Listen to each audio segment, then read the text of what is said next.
আসসালামু আলাইকুম প্রিয় দর্শক, আপনাদের সবাইকে সাদর আমন্ত্রণ জানাচ্ছি বাংলাভিউ স্টুডিও থেকে সারাদিনের খবর অনুষ্ঠানে আপনাদের সাথে যুক্ত হয়েছে আমি হাসান মোহাম্মদ শামীম। দর্শক, এই অনুষ্ঠানে আমরা সারাদিনে ঘটে যাওয়া উল্লেখযোগ্য ঘটনা বলে আপনাদেরকে জানানোর চেষ্টা করি। প্রতিদিন সন্ধ্যায় এসে এই অনুষ্ঠানে আপনাদের সামনে হাজির হই। দর্শক, আজকের দিনে সবচেয়ে উল্লেখযোগ্য যে ঘটনা বলি তার মধ্যে অন্যতম হচ্ছে আজকে কিন্তু প্রথমবারের মতো দেশে একদিনে মৃত্যুর সংখ্যা 250 ছাড়িয়ে গেছে। অর্থাৎ আজকের দিনে গত 24 ঘন্টার যে করোনার সর্বশেষ পরিস্থিতি, সেই পরিস্থিতি অনুযায়ী বলতে হয় 258 জন মানুষ এই সময়ে মারা গেছেন এবং প্রথমবারের মতো দেশে 250-র অধিক মানুষ এই করোনা ভাইরাসে আক্রান্ত হয়ে মারা গিয়েছেন। এবং গত 3 দিন ধরেই যে চিত্রটি আমরা দেখতে পাচ্ছি, গত 3 দিন ধরেই 200-র অধিক মানুষ মারা গিয়েছেন। এবং গতকাল যে উম, তারিখ গিয়েছে, সেই তারিখেও কিন্তু 25 জুলাই, 25, 26 এবং 27 এই 3 তারিখে 200-র বেশি মানুষ মারা গেছেন। 25 জুলাই তারিখে মারা গিয়েছিলেন 228 জন, 26 জুলাই তারিখে মারা গিয়েছিলেন 247 জন এবং আজকে 27 জুলাই তারিখ মারা গেছেন 258 জন। অর্থাৎ প্রতি মুহূর্তে করোনা পরিস্থিতি বাংলাদেশে কিন্তু খারাপ হচ্ছে এবং বাংলাদেশে এই খারাপ পরিস্থিতির মধ্যে লকডাউন চলছে। লকডাউনের মধ্যেও মানুষজন তাদের প্রয়োজনীয় কাজের জন্য বের হচ্ছেন, স্বাস্থ্যবিধি মানার চেষ্টা করছেন, কিন্তু কোনোভাবেই যেন সেই করোনাকে থামিয়ে রাখা যাচ্ছে না এবং ক্রমেই মৃত্যুর সংখ্যা বেড়ে যাচ্ছে। একটা সময় 2 বছর আগে যখন বাংলাদেশে প্রথম করোনা সংক্রমিত ব্যক্তির আহ সংক্রমণ ধরা পড়ে, তখন কিন্তু 2 বছর পরে এরকম একটা পরিস্থিতি হবে সেটা কিন্তু ভাবতে পারেনি মানুষজন। কিন্তু সেই ভাবনার জায়গা থেকে বের হয়ে বলতে হচ্ছে বাংলাদেশ কিন্তু একটা সংকটাপন্ন অবস্থার মধ্যে পড়ে যাচ্ছে। এর মধ্যে আসার খবর হচ্ছে আহ বাংলাদেশ সরকার তারা বাংলাদেশের জনগণ যারা আছেন, জনগণের সব মানুষকে কিন্তু ভ্যাকসিনেশনের ভেতরে নিয়ে আসার চেষ্টা করছেন এবং ক্রমেই যে ভ্যাকসিনেশনের বয়সের যে সময়সীমা ছিল, সেই বয়সের সীমা কমিয়ে নিয়ে আসা হচ্ছে। এবং আজকের দিনের যে উল্লেখযোগ্য খবর তার মধ্যে অন্যতম হচ্ছে আজকে কিন্তু করোনা ভ্যাকসিন নেওয়ার বয়সের 18 পর্যন্ত নিয়ে আসা হয়েছে। অর্থাৎ 18 বছরের ঊর্ধ্বে যে কোনো বয়সের মানুষ এখন করোনা ভ্যাকসিন নিতে পারবেন এবং করোনা ভ্যাকসিন নেওয়ার জন্য কিন্তু কোনো ধরনের নিবন্ধন এখন আর প্রয়োজন হচ্ছে না। শুধুমাত্র ইউনিয়ন পর্যায়ে শুধুমাত্র ভোটার আইডি কার্ড অথবা জন্ম নিবন্ধন সনদ যেটি আছে আপনার, সেটি প্রদর্শন করেই করোনা টিকা নিতে পারবেন। এবং সরকার কিন্তু চেষ্টা করছে টিকার যে ব্যাপারটি সেটি সহজীকরণ করতে এবং পুরো বাংলাদেশের মানুষকে যদি টিকার আওতায় নিয়ে আসা হয়, তাহলে হয়তো এই মহামারী করোনা ভাইরাস থেকে বাংলাদেশের মানুষ একটু হলেও মুক্ত হতে পারবেন। আজকে যেটি হয়েছে 18 বছরের ঊর্ধ্বে সবাই করোনা টিকা নিতে পারবেন, এ ধরনের একটি প্রস্তাব আহ, আনা হয়েছিল এবং সেই প্রস্তাব কিন্তু পাশ করা হয়েছে। আগামী 7 আগস্ট থেকে ইউনিয়ন পর্যায়ে টিকাদান কেন্দ্রে জাতীয় পরিচয়পত্র নিয়ে গেলে 18 বছরের ঊর্ধ্বে সবাইকে টিকা দেওয়া হবে বলে জানিয়েছেন স্বরাষ্ট্রমন্ত্রী আসাদুজ্জামান খান কামাল। আজকে মঙ্গলবার সচিবালয়ে মন্ত্রিপরিষদ সম্মেলন কক্ষে করোনা সংক্রমণের বর্তমান পরিস্থিতি নিয়ে সরকারের শীর্ষ পর্যায়ের বৈঠক শেষে এই কথা জানান তিনি। বৈঠকে স্বাস্থ্যমন্ত্রী জাহিদ মালেক উপস্থিত ছিলেন, মন্ত্রিপরিষদ সচিবরাও উপস্থিত ছিলেন এবং যেটা উল্লেখযোগ্য ব্যাপার হচ্ছে এখন কিন্তু আর নিবন্ধন প্রয়োজন হচ্ছে না। জাহিদ মালিক বলেছেন যে টিকা দেওয়ার বিষয়ে আমরা বেশি গুরুত্ব দিচ্ছি, সে কারণে আমরা ইউনিয়ন পর্যায়ে ইউনিয়ন পরিষদের টিকা কেন্দ্র স্থাপন করছি। সেখান থেকে ইউনিয়নের সমস্ত লোকজন, আপামর জনসাধারণ যারা টিকা নিতে চান, তারা এখানে এসে টিকা নিতে পারবেন। তারা এনআইডি কার্ড নিয়ে আসলেই টিকা দিতে পারবেন। দর্শক, এই সম্পর্কিত যদি আপনার কোনো মন্তব্য থেকে থাকে, আপনার যদি কোনো জিজ্ঞাসা থেকে থাকে, তাহলে সেটি কিন্তু আমাদের কমেন্টস বক্সে লিখে জানাতে পারেন। ইউনিয়ন পরিষদের টিকাদান কেন্দ্র স্থাপন করা হচ্ছে এবং সেই টিকাদান কেন্দ্রগুলোতে যেটি হচ্ছে যে টিকাদান কেন্দ্রগুলোতে টিকা নেওয়ার ব্যবস্থা করছে সরকার।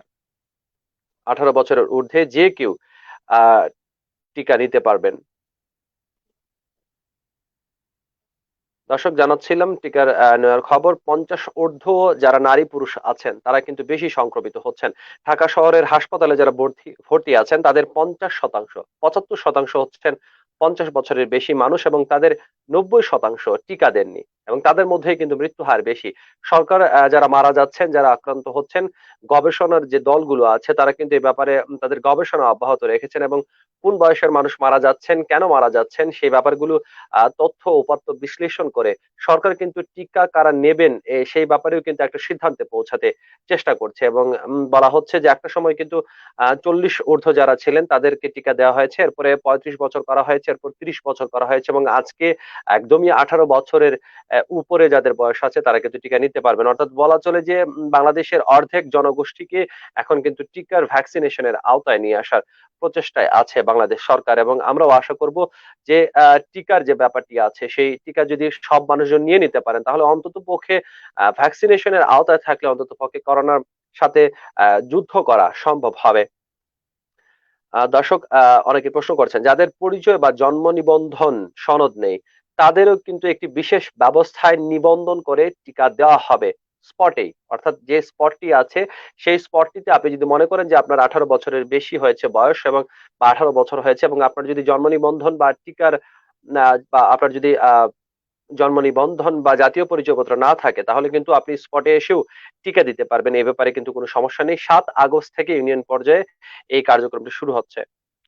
দর্শক, জানাচ্ছিলাম বাংলাদেশের করোনা পরিস্থিতির খবর। বাংলাদেশের করোনা পরিস্থিতি খুব একটা ভালো নেই এবং দুঃখজনক খবর হচ্ছে বাংলাদেশের সাবেক অর্থমন্ত্রী আবুল মাল আব্দুল মহিদ, যিনি সিলেটের কৃতি সন্তান, সিলেটে এক আসনের মাননীয় সংসদ সদস্য ছিলেন, তিনি কিন্তু সপরিবারে করোনা আক্রান্ত হয়েছেন। বাংলাদেশ সরকারের সাবেক অর্থমন্ত্রী, সিলেটে এক আসনের সাবেক এমপি ও আওয়ামী লীগের কেন্দ্রীয় উপদেষ্টা মণ্ডলীর সদস্য জননেতা আবুল মাল আব্দুল মহিদ করোনায় আক্রান্ত হয়েছেন।